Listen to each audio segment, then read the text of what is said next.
1968, l'artiste pop art visionnaire Andy Warhol déclare « À l'avenir, chacun aura droit à 15 minutes de célébrité mondiale ». Cette expression, pourtant prononcée bien avant l'avènement des réseaux sociaux, a marqué la mémoire collective. Elle est régulièrement mobilisée pour mettre en avant que désormais n'importe quel kidam peut avoir accès à la célébrité, encore plus à l'ère des candidats de télé-réalité et des influenceurs. Mais si le chacun sous-entendant n'importe qui est une notion importante, le 15 minutes l'est d'autant plus. La célébrité est promise à devenir éphémère, succincte et brève. Et il est vrai que de très nombreuses personnes extrêmement populaires à une époque ont été complètement oubliées. Chaque jour, sur internet, quelqu'un devient un mème, est interviewé par Combini et retombe dans l'anonymat. Ce phénomène touche également les artistes musicaux qui ne parviennent pas à maintenir un succès initial. Sur YouTube, une mode de vidéo est même née avec les Que sont-ils devenus, initiés par Seb, et dont le but est de nous donner des nouvelles de ces chanteurs et chanteuses qui ont connu la gloire avant de retomber. Je me suis alors penché en profondeur sur ce phénomène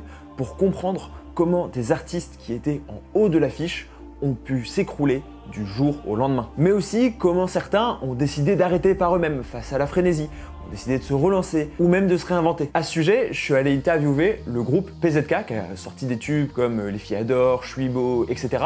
et qui se sont reformés il y a quelques années et qui sortent de nouveaux morceaux. Et vous le verrez, mon enquête a révélé une vérité passionnante et méconnue sur l'industrie musicale tout entière. Effectivement, ce phénomène des artistes au succès sans lendemain est tellement commun dans le monde de la musique qu'il porte même un nom, les One Hit Wonders. Sous-entendu, un chanteur avec un seul tube. Donc un artiste qui va sortir un morceau extrêmement populaire et qui va être incapable de rééditer l'exploit. Genre Goité, Goit avec Somebody I Used to Know, ou par exemple Ozone avec Dragostea Dintai. J'aurais dû prendre des exemples plus faciles à prononcer. Bon, en gros, ça. Et évidemment, on en a même en France, avec par exemple Tom Frager et Lady Melody, ou Moussier Tombola et le Logo Bitombo. Elle est dans ma tête, elle ne m'abandonne jamais. Quand t'as sauté, quand t'as sauté, doucement, mais fais doucement. D'ailleurs, c'est marrant parce que pour l'anecdote, on cite souvent des artistes de pop, de rap, voire même de variété, mais je suis tombé sur une étude qui analyse les cas de One Hit Wonders dans le monde de la musique classique. Comme quoi, c'est un phénomène qui touche tous les genres et pas uniquement les trucs les plus populaires. Mais alors, comment expliquer ce phénomène et pourquoi il existe des One Hit Wonders? En gros, les One Hit Wonders sont des illustrations de ce qu'on appelle la loi de Lotka. Alfred Lotka, c'est un statisticien qui travaille dans les assurances. En 1926, donc bien avant Omi et Cheerleader ou Lucas Graham et 7 Years, il démontre que le nombre d'auteurs en comparaison au nombre de contributions remarquables par auteur suit une courbe logarithmique. Alors dit comme ça peut paraître comme un truc de matheux un peu complexe, etc.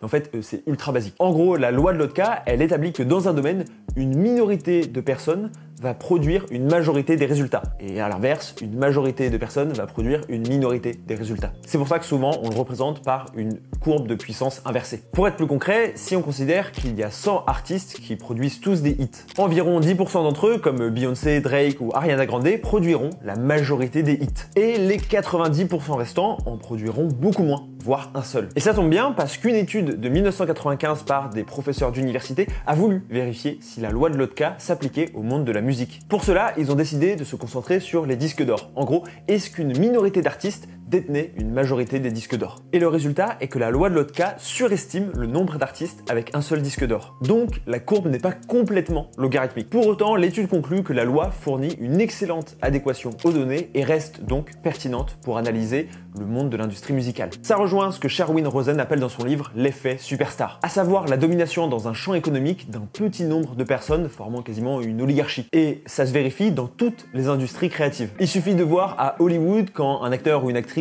devient populaire, on se met à le voir dans tous les films, comme Paul Mescal par exemple. Et donc les célébrités viennent et s'en vont à une vitesse sans précédent. Une dynamique qui est renforcée dans la musique par l'arrivée du streaming. Une étude sur le top 100 des ventes des dernières années a vu l'émergence de ce qui est appelé les One Week Wonders, à savoir des morceaux qui n'apparaissent qu'une semaine dans le top 100 avant de disparaître définitivement. Et ça existait déjà avant, mais apparemment c'était beaucoup plus rare. Et en même temps, ça semble suivre la logique de l'industrie musicale. Les albums semblent de moins en moins importants face aux petits tubes et aux trends TikTok. TikTok. Un morceau peut alors faire 20 millions d'écoutes sans que personne connaisse le nom de l'artiste ou aille regarder le clip. Je pense même à des artistes comme Gambi par exemple, qui a un moment explosé, qui a eu 2-3 hits à la suite et dont le second album a eu du mal à convaincre son public et qui va aujourd'hui devoir batailler pour aller de nouveau chercher son public. Je pense que c'est un des exemples récents des One Hit Wonder, même Weshden dans un sens, même si elle a réussi un petit peu à garder sa popularité en termes de hits et de tubes, elle n'a jamais complètement retrouvé le niveau qu'elle a eu au début de sa carrière. Et ça montre que c'est une problématique qui reste quand même très actuelle. Après, les recherches montrent aussi que les One Hit Wonders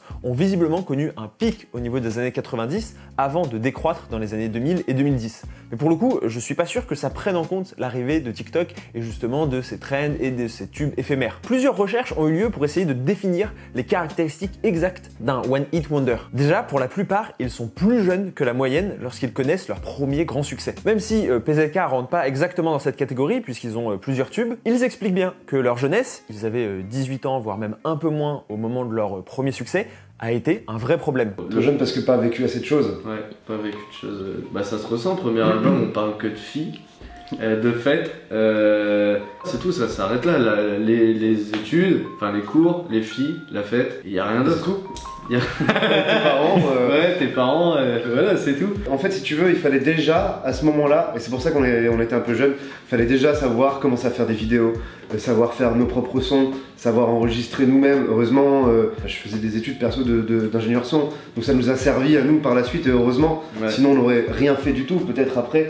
Donc ça nous a servi d'une certaine manière à être débrouillards en fait, à savoir faire les choses par nous-mêmes. Justin Berg, chercheur à Stanford, a alors mené une étude pour essayer de comprendre et essayer de voir comment éviter de devenir un One Hit Wonder. Il a analysé plus de 3 millions de morceaux entre 1959 et 2010 sur près de 70 000 artistes. Et on a tendance à penser que ce qui compte pour ne faire qu'un seul tube, c'est ce qu'on fait une fois que le succès est arrivé. Comment on le gère, on rebondit, etc. Oui, et non. Pour Justine, c'est aussi et surtout ce que l'artiste a fait en amont qui va compter. La capacité d'un artiste à maintenir un succès initial dépend de la créativité de son catalogue musical au moment de son premier succès. Des catalogues créatifs et diversifiés permettent aux artistes de s'adapter aux évolutions du marché, ce qui augmente donc leur chance de produire un nouveau succès. Mais le problème, c'est que dans le même temps, avoir un catalogue trop créatif diminue les chances d'avoir un premier succès. Donc bref, c'est compliqué, mais globalement, c'est mieux quand on a son premier succès, d'avoir déjà quelques albums, quelques projets avec des sonorités différentes. Mais surtout, ce que son étude relève et qui est pour moi absolument primordial à garder en tête, sur l'ensemble des 70 000 artistes analysés, seuls 3% ont réussi à avoir un seul hit et 93% n'en a tout simplement jamais eu. Alors, avoir un hit, c'est déjà très très bien. C'est déjà une chance de malade, surtout à l'heure actuelle. Très dur, c'est incroyable. Il y en a qui en ont pas du tout et qui tournent sans hit et qui ont même un public sans hit. C'est des accidents aussi. Je crois que c'est Val Désaccordé, c'est un de ses plus gros hits et genre c'était pas pensé pour être un gros hit radio, il est passé en radio et tout. Bon, après il y a des gens qui sont des machines à hit, mais ils ont des équipes derrière eux, tout est pensé. Beaucoup d'artistes aux États-Unis ont toute une équipe et c'est des machines de guerre. Encore une fois, on retrouve le biais de la superstar dont je parlais plus tôt. Les discours publics vont se focaliser sur ces stars dites déchues qui n'ont qu'un seul tube, comme s'il s'agissait des seuls artistes qui connaissent l'échec. Mais cela ignore l'immense majorité qui n'atteindra même pas ce seuil de popularité. Mais alors, d'où vient cet intérêt pour le rise and fall? Ces récits de réussite et de descente aux enfers. Comme d'habitude, vous le savez, toutes ces vidéos sont autoproduites, je monte, je tourne, je fais tout. Si vous voulez soutenir la chaîne, vous pouvez évidemment vous abonner, mais vous pouvez aussi partager cette vidéo en me mentionnant sur les réseaux sociaux et vous aurez accès à la version longue de l'interview avec PZK et quelques coulisses sur cette vidéo. Merci énormément à tous ceux qui le feront. L'être humain raffole des histoires d'échecs et de descente aux enfers. Hollywood est rempli de ce genre de narratif, de Tony Montana dans Scarface, à Norma Desmond dans Sunset Boulevard dont on a parlé la semaine dernière, en passant par Jordan Belfort dans Loup de Wall Street. Le meilleur exemple, ça reste malgré tout les films A Star is Born, qui sont la quintessence de cette vision, avec d'un côté l'artiste qui émerge et de l'autre l'artiste qui s'enfonce. C'est pas le cas de Star is Born qui joue sur l'empathie, mais souvent ces récits s'appuient sur le Schadenfreude. Oui, c'est allemand. Et oui, je n'en ai jamais fait, comme vous pouvez l'entendre. En gros, le Schadenfreude, ça signifie la joie malsaine que l'on éprouve en voyant le malheur d'autrui. Quand on voit quelqu'un trébucher, perdre un jeu, etc. Pour Steve Cross et Joe Litter, Le plaisir à voir des célébrités chuter a aussi une fonction culturelle importante. En effet, il permet de ressentir une satisfaction indirecte en voyant des personnes considérées comme puissantes et bénéficiant de nombreux privilèges perdre leur position dominante. C'est aussi une manière d'aborder l'inégalité de pouvoir perçue dans la société. Encore plus à une période comme la nôtre de remise en question des hiérarchies et de la verticalité. Le public se réjouit de voir les puissants s'écrouler, redevenir de simples mortels. Sauf que lorsque l'on regarde une vidéo Que sont-ils devenus ou le dernier biopic du moment, on n'éprouve pas forcément de joie en voyant la carrière de la personne s'éteindre. Donc oui, le Schadenfreude peut expliquer une partie de notre intérêt pour les descentes aux enfers, notamment des artistes qu'on n'aime pas. Pour autant, pour moi, ça reste vraiment marginal pour vraiment l'expliquer. Parce qu'en effet, ce qui va principalement jouer, c'est avant tout la nostalgie. En fait, ces artistes et ces morceaux font appel à notre mémoire, à nos souvenirs, et donc créent un rapport quasi intime. Surtout, les vidéos Que sont-ils devenus proposent une nostalgie extrêmement puissante qui est celle des souvenirs débloqués. Pour moi, il y a d'un côté les morceaux et les artistes dont on se souvient mais qui appartiennent au passé, et de l'autre ceux dont on ne se souvient pas avant que quelqu'un d'autre le mentionne. Vous avez tous déjà vécu ce sentiment de souvenirs débloqués, et c'est même probablement le cas en voyant cette vidéo. Si ça l'est pas, je vais essayer de vous dire quelques noms histoire de vous le faire ressentir. Michael Miro, L'horloge tourne. Celui de Colonel Riel. Mia, Paper Planes. Yannick, Ces soirées-là. Helmut Fritz, Ça m'énerve. Yaz, Replay, Watch Me de Silento. Et encore, là j'ai fait que les années 2000 et 2010, mais je suis sûr que les plus anciens qui me regardent pourraient faire exactement la même chose avec les années 90, 80, voire même peut-être les années 70. J'essaye de pas discriminer sur le sujet. Bref, cette sensation de souvenir débloqué, elle est ultra stimulante et très agréable. Mais après, pour moi, la raison principale de cet intérêt, c'est aussi la curiosité pour ce qui apparaît comme une anomalie du système. En 1961, l'historien Daniel Boorstin définissait la célébrité comme une personne connue parce qu'elle est connue. Au-delà du côté un peu pompeux de cette définition qui se la pète à mort, elle souligne la nature auto-entretenue de la célébrité. Plus une personne est célèbre, plus elle a de chance de le rester, voire de le devenir encore plus. Il y a 10 ans, Rihanna était connue pour sa musique par exemple. Aujourd'hui, elle est connue parce que c'est Rihanna. Et alors, on se demande comment c'est possible que des personnalités qui étaient au top puissent tout perdre aussi vite. Bon, déjà, on le sait pas, mais parfois c'est voulu. Par exemple, Indila n'a plus rien sorti depuis ses immenses succès planétaires. C'est la même chose pour PZK, qui avait décidé de faire une pause en 2014, quasiment à l'apogée de leur succès. On était trop jeunes, on n'avait rien vécu, on était vraiment dans un genre de cocon où la semaine t'es à Paris, t'es une resta entre guillemets, on s'est jamais considéré comme ça, mais c'était un peu le cas. Venait le week-end à la maison et on était des gens normaux avec nos parents et on avait les pieds sur terre et c'était très très bien comme ça, mais musicalement on avait envie de faire autre chose, on avait envie d'aller ailleurs parce qu'on aime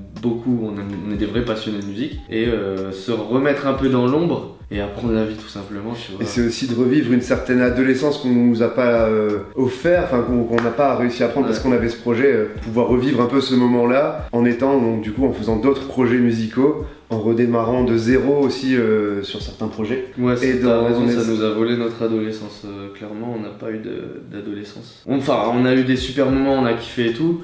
Mais une adolescence normale, non, c'était pas normal. Donc ça nous a permis du coup de revivre une genre d'adolescence à faire des nouveaux sons et comme si on redémarrait un truc du début. Pour les autres cas, une autre explication est possible. Une étude réalisée en 2016 s'est penchée sur la question pour tenter d'y répondre. Pourquoi certaines stars tombent dans l'oubli? En analysant la couverture médiatique des stars, l'étude révèle qu'il existe au sein du star system deux types de stars. Attendez, je la refais. Je sais pas si vous avez remarqué, mais il existe différents types de célébrités. D'un côté, les stars traditionnelles du milieu de l'entertainment, de la télévision, etc. Et de l'autre, les célébrités liées à un événement en particulier, ceux qui deviennent un mème, ou un inconnu qui réalise une action héroïque comme Mamadou Gassama, le Malien qui a ensuite été naturalisé, qui avait sauvé un bébé d'un immeuble. Le chercheur Chris Rojek appelle ça les célétoïdes, donc la contraction entre celebrity et tabloïds. Après, perso, je lui préfère un autre nom allemand proposé par Sam Riley, c'est le terme Entagsfliegen. Entagsfliegen. Je la refais.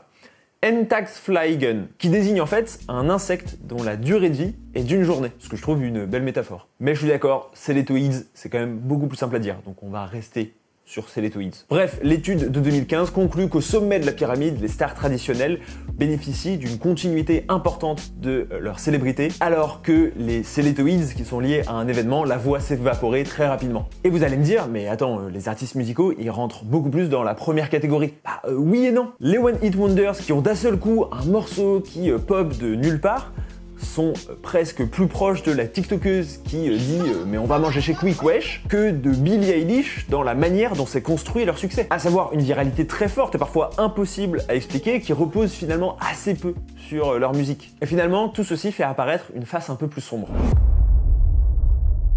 Les artistes oubliés font souvent apparaître les aspects les plus sombres et les plus méconnus de l'industrie musicale. Certains font part de leurs problèmes de santé mentale, d'autres se retrouvent en difficulté financière. Tous ces sujets habituellement tabous dans le milieu, qui touchent pourtant aussi les artistes extrêmement populaires, sont mis en exergue par les One Hit Wonders ou les artistes oubliés. Par exemple, PZK explique les difficultés auxquelles ils ont dû faire face en l'absence d'un manager. Clairement, il n'y avait pas de manager. On devait s'auto-manager, en gros. Oui, tout simplement. On n'a pas fait grand-chose. Je l'ai grave bien vécu.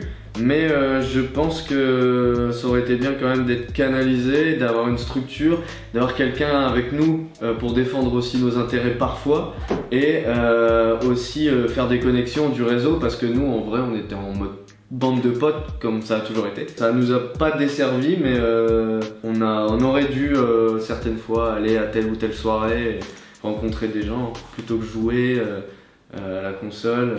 Fumer des joints et toutes les conneries qui s'en suivent quoi. Mais malgré ça, ce que je trouve passionnant, c'est la capacité des industries créatives à constamment retomber sur leurs pattes. À l'origine, l'industrie musicale crée des narratifs autour des success stories. Des artistes partis de rien comme Damso et ses 30 centimes qui finissent en star internationale. Et on pourrait se dire que ces descentes aux enfers sont censées mettre à mal ce récit en soulignant ses côtés obscurs. Mais même ces récits sont souvent recyclés soit pour servir d'épouvantail, en disant sous-entendu attention, ce qu'on t'a donné, on peut te le reprendre, mais aussi pour la seule chose que le public et Hollywood aiment encore plus que les descentes aux enfers, les comebacks. Entre 1961 et 1968, Elvis Presley disparaît de la sphère publique. Mais à la fin de l'année 68, il diffuse une émission spéciale qui fait un carton historique, donnant un second souffle inattendu à sa carrière. Ce fut aussi le cas pour Frank Sinatra, ou même plus récemment D6, qui n'a pas non plus complètement disparu pendant quelques années, mais qui a eu un vrai second souffle avec son dernier album. Le retour permet de mettre en évidence des valeurs extrêmement valorisées dans l'inconscient collectif, comme la résilience ou la capacité à se réinventer. Une problématique à laquelle est confronté également PZK, qui sont donc de retour depuis 2019 avec de nouveaux morceaux. Entre 2019 et 2021, 2022, sur le groupe, c'est du test and learn au maximum. On teste tout, qu'est-ce que ça fait quand on ressort un titre sur les plateformes, comment on l'annonce, est-ce qu'on fait un playback sur les réseaux pour promouvoir le titre, est-ce qu'on fait de la nostalgie, sachant qu'on est nous-mêmes le label, qu'on est nos propres producteurs, qu'on écrit, qu'on compose. Le monde change mais on reste les mêmes en fait, tu vois, tout simplement on continue de prendre du plaisir. On est des potes depuis tout petit hein, et on kiffe être en studio, faire du son, créer, se filmer. On est tellement conscient que tout est toujours éphémère, on le prend comme ça, c'est pour ça qu'on vit chaque jour comme si c'était le dernier à chaque fois, tu vois.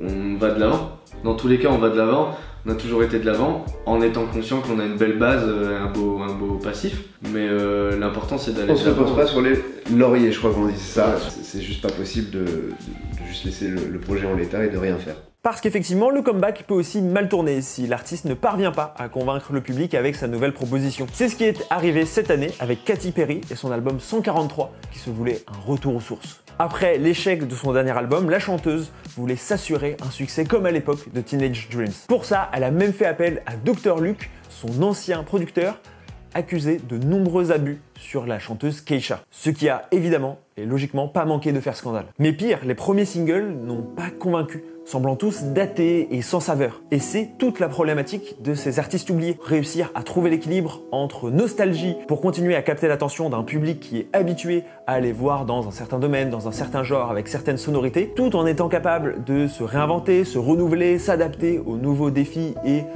à la musique de son époque, sans pour autant se trahir. Ne pas se sentir enfermé dans ce qu'on a été à une époque, dans les succès qu'on a pu faire, comme Katy Perry qui reste une immense star, mais à la fois continuer à aller de l'avant. Et elle est peut-être là la solution. Finalement, c'est pour ça que je trouve passionnant les artistes dits oubliés. Ils nous rappellent que la célébrité, comme toute forme de reconnaissance humaine, est éphémère et est dépendante de facteurs incontrôlables. Notre culture ressemble parfois à un flux constant qui peut paraître sans fin, mais qui est une illusion. Ces artistes sont le reflet de ces dynamiques où l'on consomme une œuvre et on la jette le lendemain. Mais derrière chacun de ces parcours se cachent des humains qui connaissent, comme tout le monde, des hauts et des bas. Des personnes qui tombent, parfois se relèvent. Certains tentent de nouvelles choses, d'autres s'enferment dans la nostalgie d'une époque révolue. En fait, ces artistes oubliés sont ironiquement ceux qui nous ressemblent le plus.